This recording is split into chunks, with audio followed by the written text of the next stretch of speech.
Learning নতুনকৈ ভিডিঅ'লৈকে সকলোকে স্বাগতম জনাইছোঁ আৰু আজি আৰম্ভণিতে মই ক'ব বিচাৰিছোঁ টাইম মেনেজমেণ্টৰ বিষয়ে। টাইম মেনেজমেণ্ট এটা কম্পিটিটিভ এক্সামত খুবেই প্ৰয়োজনীয় আৰু কম্পিটিটিভ এক্সামত যিমানকেইটা ছাবজেক্ট আছে এই ছাবজেক্টবিলাকৰ ভিতৰত মেথছৰ ক্ষেত্ৰত টাইম মেনেজমেণ্টৰ ষ্টুডেণ্টে বহুত প্ৰব্লেম ফেচ কৰিবলগীয়া হয়। কাৰণ আমি আগৰ পৰা যিবিলাক ট্ৰেডিশ্যনেল মেথড ইউজ কৰি মেথছৰ কুৱেশ্যন ছল্ভ কৰোঁ, এনেকুৱা মেথড দি এটা মেথছৰ কুৱেশ্যন ছল্ভ কৰোঁতে 4 to 5 মিনিট সময় লাগে। কিন্তু কম্পিটিটিভ এক্সামত আমি এটা কুৱেশ্যন ছল্ভ কৰিবৰ কাৰণে মাত্ৰ মেক্সিমাম 1 মিনিট সময় পাওঁ। গতিকে এইটো ক্ষেত্ৰত মেথছৰ যিমানবিলাক শ্বৰ্টকাট টেকনিক্স বা মাল্টিপ্লিকেশ্যন টেকনিক ট্ৰিক্স আছে এইবিলাক প্ৰত্যেকজন ষ্টুডেণ্টে জনাটো খুবেই প্ৰয়োজনীয় কম্পিটিটিভ এক্সামত ছাকচেছফুল হ'বৰ কাৰণে। গতিকে আজিৰ পৰা আমি এটা নতুন চিৰিজ ষ্টাৰ্ট কৰিছোঁ আৰু এই নতুন চিৰিজটোত আমি মেথমেটিক্সৰ কেলকুলেশ্যন আৰু মাল্টিপ্লিকেশ্যনৰ ওপৰত আমি শ্বৰ্টকাট বা শ্বৰ্ট যিবিলাক টেকনিক্স আছে তাৰ ওপৰত আমি ভিডিঅ' বনাই মাজে মাজে আপলোড কৰিম। আজি এই চিৰিজটো প্ৰথমটো ভিডিঅ', গতিকে আহক ভিডিঅ'টো আৰম্ভ কৰোঁ। আজি আমি ভিডিঅ'টোত ডিছকাছ কৰিম এটা শ্বৰ্ট মাল্টিপ্লিকেশ্যন ট্ৰিকৰ বিষয়ে। আৰু মাল্টিপ্লিকেশ্যন ট্ৰিকটো ডিছকাছ কৰাৰ আগতে প্ৰথমতে মই কণ্ডিশ্যনকেইটাৰ বিষয়ে তোমালোকক ক'ব বিচাৰিছোঁ যে কি কণ্ডিশ্যনত আমি এই মাল্টিপ্লিকেশ্যন ট্ৰিকটো ব্যৱহাৰ কৰিম। প্ৰথমতে চোৱা, ইয়াতে প্ৰথম কণ্ডিশ্যনটো হ'ব লাগিব যে sum of the unit place is 10 and second কণ্ডিশ্যনটো digit before that are same. তাৰমানে ইউনিট প্লেচ বুলি ক'লে আমি বুজি পাওঁ একক ঘৰৰ সংখ্যা। যদি দুটা ডিজিটৰ একক ঘৰৰ সংখ্যা দুটা যোগফল যদি 10 হয় আৰু তাৰ লগতে ইউনিট ডিজিটৰ লগৰ সংখ্যা দুটা যদি একেই হয় তেতিয়াহ'লে আমি এইটো ট্ৰিক আমি তাত ব্যৱহাৰ কৰিব পাৰিম। এতিয়া যেনেকৈ মই উদাহৰণ হিচাপে তোমালোকক মই বুজাই গৈছোঁ, চবেই খুব ভালকৈ চাই যাবা। আৰু আজিৰ পৰা আমি এনেকুৱা ধৰণৰ ডাবল ডিজিটৰ মাল্টিপ্লিকেশ্যন আমি 5 ছেকেণ্ডত কৰিব পৰা হৈ যাম আজিৰ পৰা।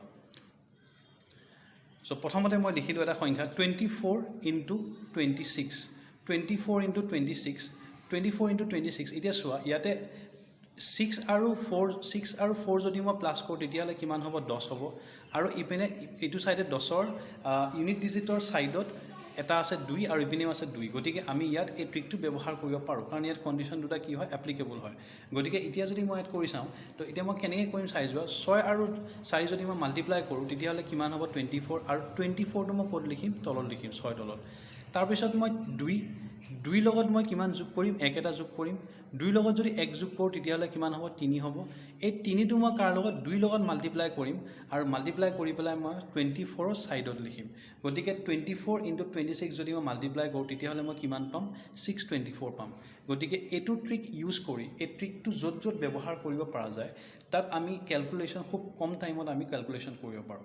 যেনেকৈ মই আৰু এটা এক্সাম্পল মই দি পেলাই দেখাই দিছোঁ যে 38 আৰু 32 যদি আমি মাল্টিপ্লাই কৰোঁ তেতিয়াহ'লে চোৱা, ইয়াতে কণ্ডিশ্যনটো ফুলফিল হৈ আছে কাৰণ 8 2 10 আৰু 3 আৰু 3 একে।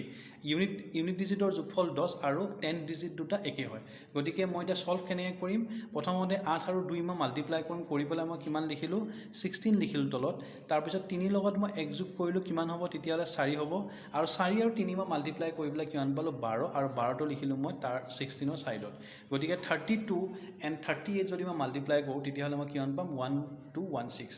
এতিয়া মই বুজাবৰ কাৰণে তোমালোকক লাহে লাহে কৰি দেখুৱাইছোঁ, কিন্তু যদি আমি কৰি এক্সপাৰ্ট হৈ যাওঁ তেতিয়াহ'লে ইয়াতে আমি এটা কুৱেশ্যন এটা মাল্টিপ্লিকেশ্যন আমি 2-3 ছেকেণ্ডত কৰাটো কি হৈ যায়? পচিবল হয়। যেনেকৈ ইয়াৰ পিছতো আমি স্পীডত কৰিবৰ কাৰণে ট্ৰাই কৰিম।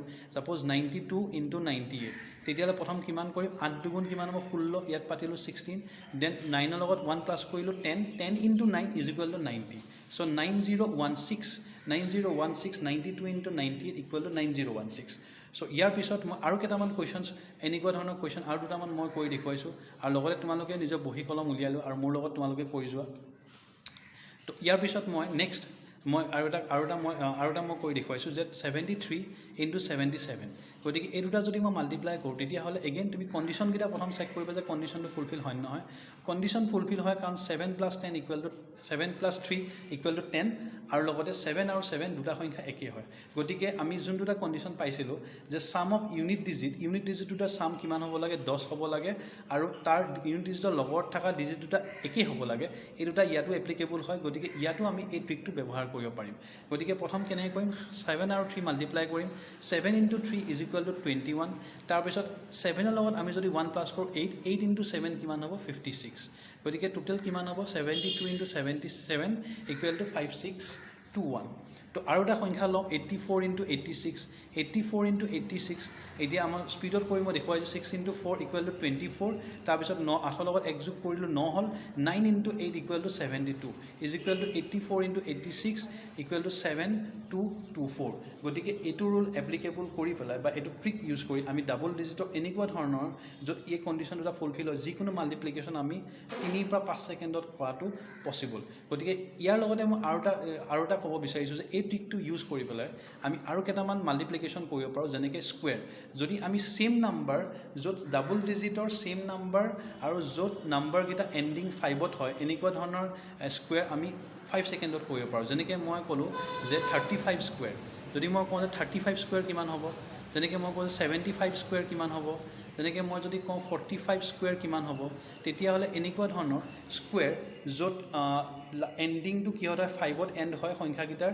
এনেকুৱা সংখ্যাকেইটাৰ স্কুৱেৰ আমি 5 ছেকেণ্ডত কৰিব পাৰোঁ যেনেকৈ 35 into 35 35 into 35 same rule 5 into 5 25 3 লগত এক যোগ কৰিলোঁ 4 4 3 গুণ কিমান হ'ল 12 তাৰপিছত 75 into 75 75 into 75 5 5 গুণ 25 তলত লিখিলোঁ 7 লগত 1 প্লাছ কৰিলোঁ 8 8 into 7 equal to 56 so 5625 then 45 into 45 45 into 45 5 5 5 গুণ 25 then 5 plus 1 4 plus 1 5 then 5 into 4 equal to 20 so এনেকুৱাকৈ আমি ডাবল ডিজিটৰ স্কুৱেৰ নাম্বাৰ য'ত নাম্বাৰটো এণ্ডিং 5ত হ'ব আৰু ডাবল ডিজিট হ'ব লাগিব এনেকুৱা ধৰণৰ নাম্বাৰ মাল্টিপ্লিকেশ্যন বা স্কুৱেৰ কৰাটো আমাৰ কাৰণে ইজি আৰু আমি 5 ছেকেণ্ডৰ ভিতৰতে আমি কুৱেশ্যনটো আনচাৰ দিব পাৰোঁ গতিকে এনেকুৱা ধৰণৰ ট্ৰিক্সবিলাকৰ ইম্পৰ্টেঞ্চ কি আজি টাইমত যে আমি জানো যে মেথমেটিক্সৰ ক্ষেত্ৰত ষ্টুডেণ্টে বহুত প্ৰব্লেম ফেচ কৰিবলগীয়া হয় কাৰণ মেথমেটিক্সৰ কুৱেশ্যন ছল্ভ কৰিবলৈ বহুত সময় লাগে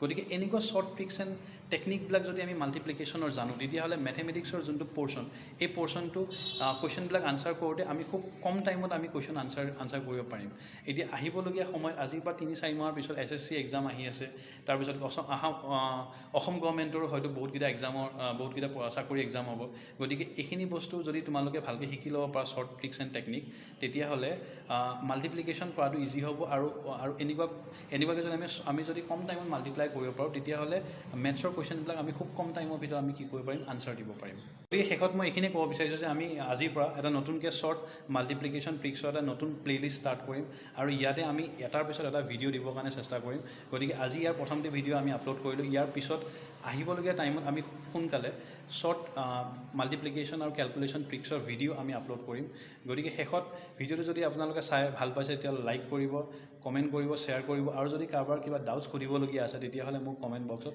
কমেণ্ট কৰিব